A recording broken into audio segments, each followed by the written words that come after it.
Class 10th के जितने भी मेरे प्यारे विद्यार्थी 2023 बोर्ड एग्जाम देने वाले हैं, आज का यह वीडियो आप सभी के लिए मोस्ट इंपॉर्टेंट होगा, क्योंकि इस वीडियो में मैं लेकर के आ चुका हूं आप सभी के लिए चित्रकला विषय के ऐसे बहुविकल्पी महत्वपूर्ण प्रश्न जो आपकी बोर्ड परीक्षा 2023 में 100% आएंगे। जी हां, इन प्रश्नों को आप तैयार करके जाना और 22 फरवरी को, जैसा कि आप सभी जानते हो, 22 फरवरी को चित्रकला विषय का पेपर है और आप सभी मेरे प्यारे विद्यार्थियों 16 फरवरी को हिंदी विषय का पेपर है।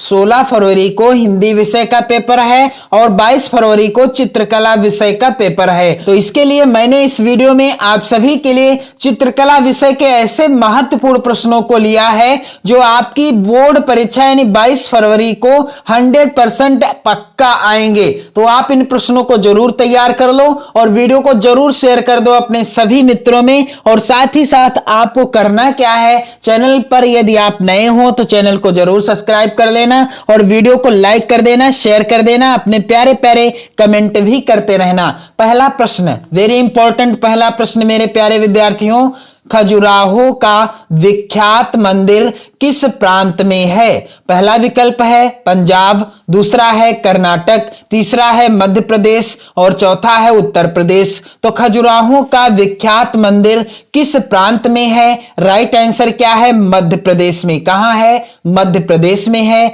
अगला प्रश्न है, कल्प सूत्र के लघु चित्र किससे संबंधित हैं? और मैं चाहता हूं कि आप इन सभी प्रश्नों का आंसर कमेंट करके भी बताते रहिए। पहला विकल्प है बौद्ध धर्म, दूसरा है वैष्णव धर्म, तीसरा है जैन धर्म और चौथा है धर्म निरपेक्षता। तो यहां पर आप ध्यान दीजिएगा, कल्प सूत्र के लघु चित्र किससे संबंधित हैं? यहां पर आप ध्यान दीजिएगा, जैन धर्म से संबंधित हैं। कल्प सूत्र के जो लघु चित्र हैं ये किससे संबंधित हैं? जैन धर्म से संबंधित हैं। और मेरे प्यारे विद्यार्थियों, इस बार 2023 के बोर्ड एग्जाम में प्रत्येक विषय में आपको OMR शीट फिल करनी होगी, यानी 20 आएंगे बहुविकल्पी प्रश्न, और जिसके लिए OMR शीट का नमूना यूपी बोर्ड ने अपनी ऑफिशियल वेबसाइट पर मौजूद करा दिया है, आप देख सकते हो। और आपको मैंने वीडियो भी प्रोवाइड कराया है, आप वीडियो भी देख सकते हैं और वीडियो को शेयर भी कर देना। यहां पर अगला प्रश्न, मोस्ट इंपॉर्टेंट प्रश्न, पूर्व मध्यकालीन कला में भवभूति की किस रचना का चित्रांकन किया गया? पहला विकल्प है उत्तर रामचरितम, दूसरा है महावीर चरितम, तीसरा है मालती माधवम और चौथा है इनमें से कोई नहीं। तो पूर्व मध्यकालीन कला में भवभूति की किस रचना का चित्रांकन किया गया? इसका राइट आंसर क्या हो जाएगा? उत्तर रामचरितम का।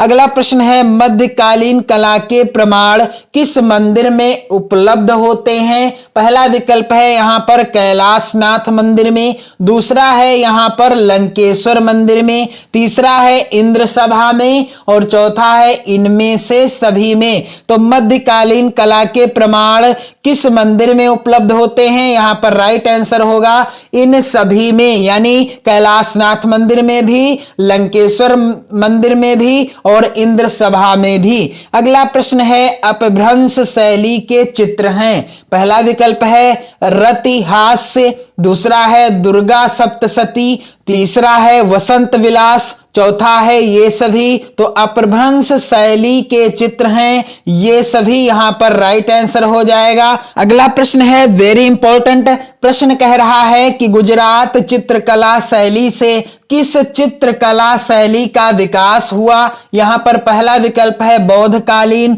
दूसरा है मुगल कालीन, तीसरा है राजपूत कालीन और चौथा है इनमें से कोई नहीं। तो गुजरात चित्रकला शैली से किस चित्रकला शैली का विकास हुआ?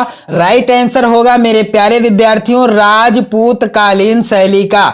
अगला वेरी इंपॉर्टेंट प्रश्न है, क्या कह रहा है प्रश्न? एक आलेखन में साधारणतया किस प्रकार के रंगों का प्रयोग होना चाहिए? पहला विकल्प है भड़कीले रंगों का, दूसरा है हल्के आकर्षक रंगों का, तीसरा है बहुत चटकीले रंगों का और चौथा है विरोधी रंगों का। तो एक आलेखन में साधारणतया किस प्रकार के रंगों का प्रयोग होना चाहिए? राइट आंसर है हल्के आकर्षक रंगों का प्रयोग होना चाहिए। अगला प्रश्न है रेखा क्या है? पैमाने से खींची जाने वाली, दूसरा विकल्प है दो बिंदुओं के बीच की दूरी, तीसरा विकल्प है आकृति बनाने वाली और चौथा विकल्प है चित्र तैयार करने वाली। तो रेखा क्या है? इसका राइट आंसर क्या होगा कि रेखा जो होती है दो बिंदुओं के बीच की जो दूरी होती है उसे ही क्या कहते हैं? रेखा कहते हैं।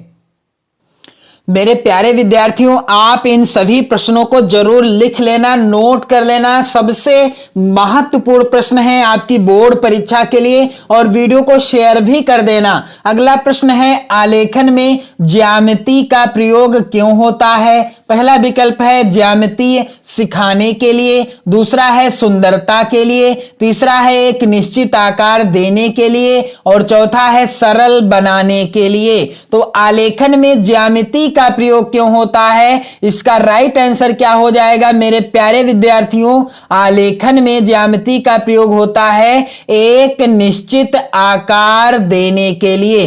एक निश्चित आकार देने के लिए ज्यामिति का प्रयोग किया जाता है। तीसरा वाला विकल्प सही है। अगला प्रश्न वेरी इंपॉर्टेंट है, समकोण त्रिभुज किसे कहते हैं? पहला विकल्प जिसका आधार कोण 45 अंश होता है, दूसरा जिसका आधार कोण 75 अंश होता है, तीसरा जिसका आधार कोण 60 अंश होता है और चौथा है विकल्प जिसका आधार कोण 90 अंश होता है। तो राइट आंसर भी यही है, जिसका आधार कोण 90 अंश का होता है उसे ही क्या कहते हैं? समकोण त्रिभुज कहते हैं। अगला प्रश्न है गर्म रंग यानी वार्म कलर कौन सा है? दिए गए विकल्पों में से गर्म रंग कौन सा है? पहला है विकल्प लाल, दूसरा है विकल्प हरा, तीसरा है यहां पर नीला और चौथा है काला। तो गर्म रंग कौन सा है? लाल रंग है, क्योंकि इसकी प्रकृति कैसी होती है? लाल रंग की प्रकृति गर्म होती है। अगला प्रश्न वेरी इंपॉर्टेंट है, कह रहा है रंग माध्यमों में सबसे पारदर्शी माध्यम कौन सा होता है? पहला विकल्प है पोस्टर कलर, दूसरा है वाटर कलर, तीसरा है पेस्टल कलर और चौथा है ऑयल कलर। तो रंग माध्यमों में सबसे पारदर्शी माध्यम कौन सा होता है? वाटर कलर होता है। अगला प्रश्न है ठंडे प्रभाव वाला रंग कौन सा है? पहला विकल्प है नीला, दूसरा है पीला, तीसरा है लाल और चौथा है काला। तो ठंडे प्रभाव वाला रंग कौन सा है? दिए गए विकल्पों में से ठंडे प्रभाव वाला रंग है, यहां पर आप सभी ध्यान दीजिएगा, इसका राइट आंसर हो जाएगा नीला। यहां पर राइट आंसर क्या है? नीला रंग जो है इसका प्रभाव ठंडा होता है। अगला प्रश्न है ठंडे रंग कौन से हैं? पहला विकल्प है काला, सफेद, भूरा, दूसरा है लाल, पीला, नारंगी, तीसरा विकल्प है नीला, हरा, धानी और चौथा है पीला, नीला और लाल। तो ठंडे रंग कौन से हैं? इसका राइट आंसर हो जाएगा मेरे प्यारे विद्यार्थियों ठंडे रंग हैं। यहां पर आप सभी ध्यान दीजिएगा, इसका राइट आंसर है नीला, हरा और धानी। तो यहां पर राइट आंसर क्या है? नीला, हरा और धानी, ये जो रंग हैं ये ठंडे रंग हैं। अगला प्रश्न है पेस्टल रंग किस प्रकार के होते हैं? पहला है विकल्प यहां पर अस्थाई, दूसरा है अस्थाई, तीसरा है चमकीले और चौथा है धुंधले। तो पेस्टल रंग कैसे होते हैं या किस प्रकार के होते हैं? इसका राइट आंसर हो जाएगा धुंधले होते हैं। अगला प्रश्न वेरी वेरी इंपॉर्टेंट और ये तो आपकी बोर्ड परीक्षा में पक्का आएगा। प्रश्न कह रहा है ओस्टवाल्ड के रंग चक्र में कितने रंग होते हैं? पहला विकल्प है 7, दूसरा है 3, तीसरा है 4 और चौथा है 8।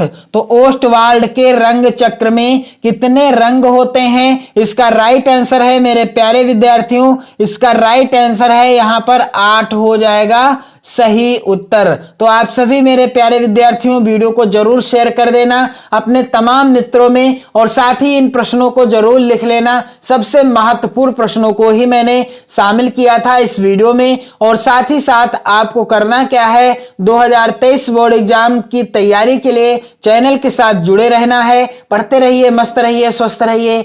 जय हिंद।